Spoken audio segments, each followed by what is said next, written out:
León, yo le hago la misma pregunta. ¿Usted cree que le va a rendir frutos al Centro Democrático esta estrategia de culpar a las FARC, que ya no existen como guerrilla, a las disidencias, a todo el mundo? ¿Y cuál va a ser el impacto sobre Duque? Porque uno pensaría, esto le puede salir bien al Centro Democrático, más o menos bien, pero eso, si por ese camino se va a Duque, le va a salir muy mal. Su análisis de esa estrategia del Centro Democrático. Es un grave error del Centro Democrático. Ya han pasado 2 años de Duque.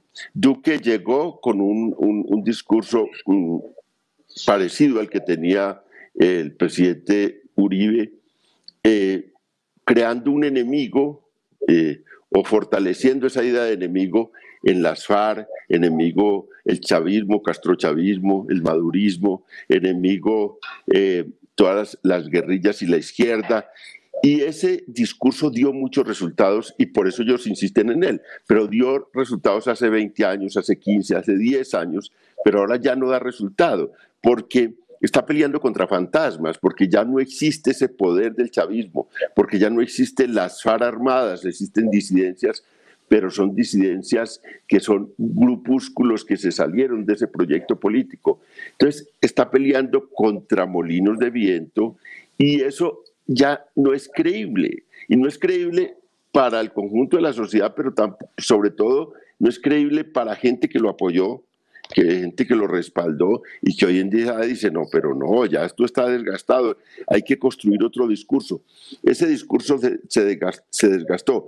La derecha es una fuerza política impresionante en Colombia, la derecha tiene un arraigo en la sociedad, pero tiene que inventarse otro discurso para poder mantener el poder, para poder ganar las elecciones de 2022. Si sigue con ese discurso, no lo va a lograr, porque están emergiendo unos problemas en la sociedad que desplazan toda esa agenda de seguridad, toda esa agenda del terrorismo, toda esa agenda mafiosa, y lo que está vigente es el gran problema social que se viene, el gran problema de corrupción. Si usted ve las encuestas, el problema de corrupción, en medio de la pandemia, el problema de corrupción sigue siendo el tema fundamental.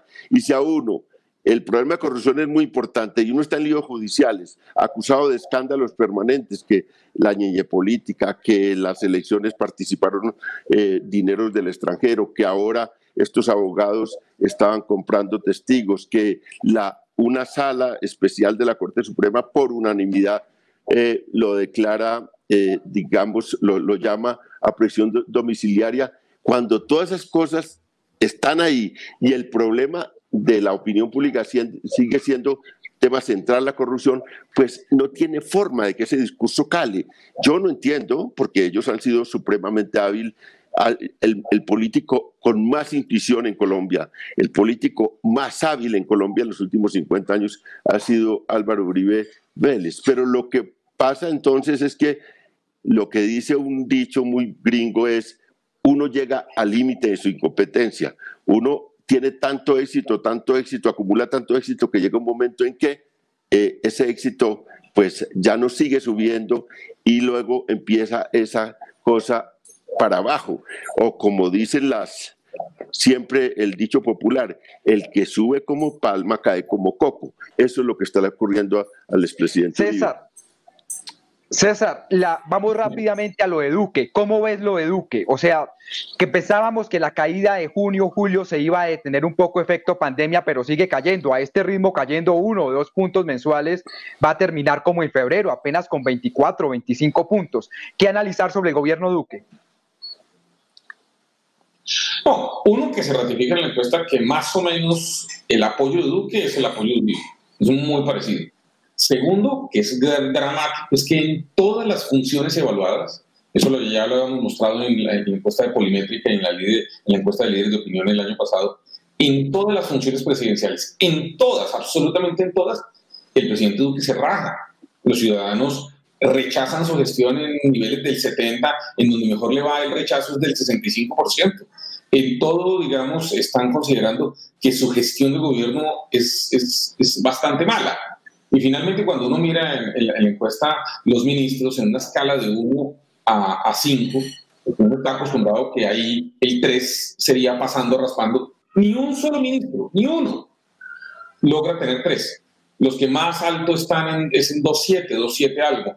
es decir, los ministros también se rajan. Entonces, yo creo que la situación del presidente frente a los temas de conexión con la opinión pública, él pues parece haberse ya, digamos, acostumbrado y aceptado que sus niveles de popularidad van a estar por debajo, por alrededor del 30%, y que corresponden básicamente a la base que ha tenido de apoyo el expresidente Uribe y el Centro Democrático, y de alguna manera él parece haber tomado la decisión de amarrar su gestión a la suerte que tenga tanto el expresidente Uribe como el Centro Democrático, y no buscar tender puentes con otros sectores de la sociedad, ni buscar plantear temas distintos. Nosotros lo vimos la semana pasada, el presidente dedicó casi toda su agenda de los últimos días a defender a un ciudadano por sus problemas penales, en medio de la peor catástrofe económica que haya tenido Colombia. Yo creo que va a ser la peor ya, sin lugar a dudas, con una crisis de empleo monumental, y con la pandemia todavía, pues el presidente lo hemos visto dedicado las últimas semanas básicamente a defender los problemas penales de un señor que es poderoso, pero que es un solo individuo. Y finalmente, pues también lo estamos viendo en el Congreso. En el Congreso, pues hasta ahora, y yo creo que a esta hora que estamos hablando, el gobierno todavía no ha presentado la reforma a la justicia, que dijo que era una de las prioridades. Estamos hablando de que el presidente dijo el 20 de julio en su discurso, dijo, la reforma a la justicia central aún sigue sin presentarla. El gobierno lleva más de 2 años y hay una serie de prioridades que tenemos los colombianos y la sociedad en común que no responden necesariamente a las necesidades penales de un individuo. Y yo creo que el presidente, en ese sentido, ha decidido amarrar su suerte a eso.